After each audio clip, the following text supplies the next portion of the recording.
இது நம்மள நெறைய பேர்கிட்ட இருக்கிற பழக்கம், இருக்க வேண்டிய பழக்கமும் கூட தான். ஏன்னா, இப்பல்லாம் நம்மகிட்ட பாசம் இருக்கான்னு பார்க்கிறத விட, எவ்வளவு பணம் இருக்குன்னு தான் பார்க்குறாங்க. அந்த மாரி ஒரு காலத்துல தான் வாழ்ந்துட்டுருக்குறோம்.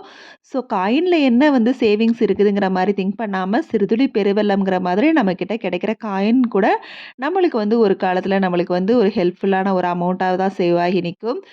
நான் ஒரு உண்டியல்ல ரூ. 5 ரூ. 10 காயினும், இன்னொரு உண்டியல்ல ரூ. 1 ரூ. 2 சில்லறையும் தான் போட்டு சேவ் ஆயி நிக்கும். ஸோ, அத வந்து நான் வந்து எஸ்பி வந்து போஸ்ட் ஆஃபீஸ்ல வந்து போட்டு வைக்கிறது வந்து ரெகுலரான ஒரு ஹேபிட். அது வந்து ஃபில் ஆனதுக்கப்புறம், நைட் டின்னரா சப்பாத்திக்கு பச்சை பட்டாணி வச்சு தவா பீஸ் மசாலா தான் ரெடி பண்ணேன். ஸோ, சூடா வந்து சப்பாத்தியும் வந்து குருமா ரெடி ஆறதுக்குள்ள செஞ்சுட்டு, எல்லாருமே வந்து சேர்ந்து உட்காந்துரு சாப்பிடுறது நைட்டோட ரொட்டீன் தான். சாப்பிட்டு கிச்சன் கிளீனிங் முடிச்சுட்டு, மறுநாள் காலைக்கு ப்ரீ பிளானா வந்து பாகக்காவ தான் ரெடி பண்ண போறேன் லஞ்சுக்கு. முன்ன மாதிரி நைட்டே சாப் பண்ணி வைக்கிறதில வெஜிடபிள்ஸ் எல்லாம் மேக்ஸிமம் முடிஞ்ச அளவுக்கு மார்னிங் தான் ஃப்ரெஷ்ஷா சாப் பண்ணுவேன்.